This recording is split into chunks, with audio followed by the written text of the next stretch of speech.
नहमदुहु व नसल्ली अला रसूलिहिल करीम। एक सवाल हमारे हैदरी दारुल इफ्तार सुन्नत में आया कि बाज़ लोग कहते हैं कि जी ये दुरूद इब्राहिमी पढ़ना चाहिए और इसके अलावा कोई और दुरूद नहीं पढ़ना चाहिए, और इस वाले से इतराज़ात करते रहते हैं कि मुसलमान ये अस्सलातु वस्सलामु अलैका या रसूलल्लाह इस्लाम पढ़ते हैं, तो इस वाले से इतराज़ करते हैं ये नहीं पढ़ना चाहिए, दुरूद इब्राहिमी पढ़ना चाहिए, दुरूद इब्राहिमी तमाम दुरूदों में सबसे अफजल है। तो इस वाले से क्या शरई हुक्म है?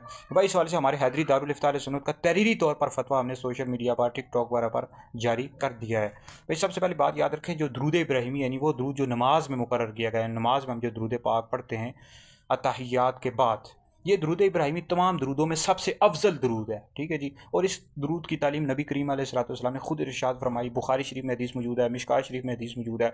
लेकिन ये कहना कि इस दुरूद इब्राहिमी के अलावा कोई और दुरूद हदीस में आया नहीं और नहीं पढ़ना चाहिए, ऐसी हरगिज़ भी बात नहीं। और जो ऐसा बात करते रहते हैं वो यानी ऐसी बेवकूफ़ाना बातें करते रहते हैं, हालांकि हदीस में और भी दुरूद आए हुए हैं, जैसे मोजम कबीर में ये दुरूद दुरूद पाक मौजूद है, अल्लाहुम्मा सल्ली अला मुहम्मद व अनज़िलहुल मक़अदल मुक़र्रब इंदका यौमल क़ियामा। ये भी दुरूद आया हुआ, मोजम कबीर हदीस में आया हुआ है। इसके अलावा सलाम भी पढ़ सकते हैं, यानी दुरूद इब्राहिमी के अलावा आप नमाज के अलावा यानी नमाज में तो दुरूद इब्राहिमी पढ़ते हैं, नमाज के अलावा ये पढ़ सकते हैं अस्सलातु वस्सलामु अलैका या रसूलल्लाह, अस्सलामु अलैका या रसूलल्लाह।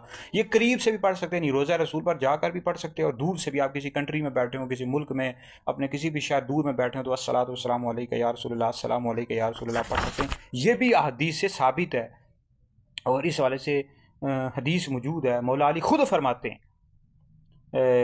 और ये जो रवायत है कि मौला अली फरमाते हैं कि मैं नबी करीम अलैहिस्सलाम के साथ मक्का के नवा में गया, जो भी दरख्त और पहाड़ आप अलैहिस्सलाम के सामने से गुजरता वो क्या कहता था, अस्सलामु अलैका या रसूलल्लाह। ये तिरमिज़ी में, मिशकात शरीफ में, मुस्तदरक, मजमू ज़वाइद, अल बिदाया व निहाया, ख़साइस कुबरा में ये हदीस मौजूद है। वो वाबियो देवबंदियों गौर फिक्र करो, मुसलमानों को मना ना किया करो। ये कहते रहते हैं कि रोज़ा रसूल पर जाकर पढ़ सकते हैं सलातो वस्सलामु अलैका या रसूलल्लाह, इन दूर से नहीं पढ़ सकते हो, दूर से भी पढ़ सकते हो। अशरफ अली थानी साहब ने नशरुत्तीब में भी इस सलाम को लिखा हुआ है।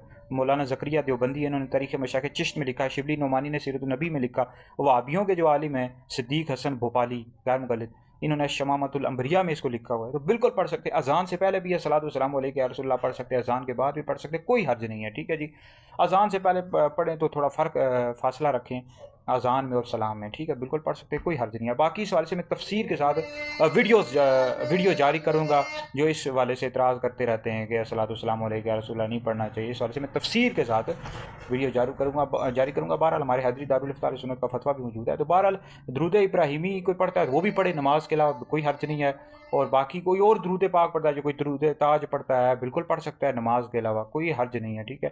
जैसे अस्सलातु वस्सलामु अलैका या रसूलल्लाह रोज़ा रसूल पर जाकर पढ़ सकते हैं, दूर से भी पढ़ सकते हैं, अपने मुल्क में, अपनी कंट्री में, अपने घर से भी पढ़ सकते हैं, ठीक है जी। अजान से पहले भी पढ़ सकते हैं, अजान से बाद भी। ये वाबी देवबंदी इस तरह की बेवकूफ़ाना बातें करते हैं, मुसलमान इनकी बातों को नहीं मानते, वैसे ही अपनी तरफ से छोड़ते रहते हैं।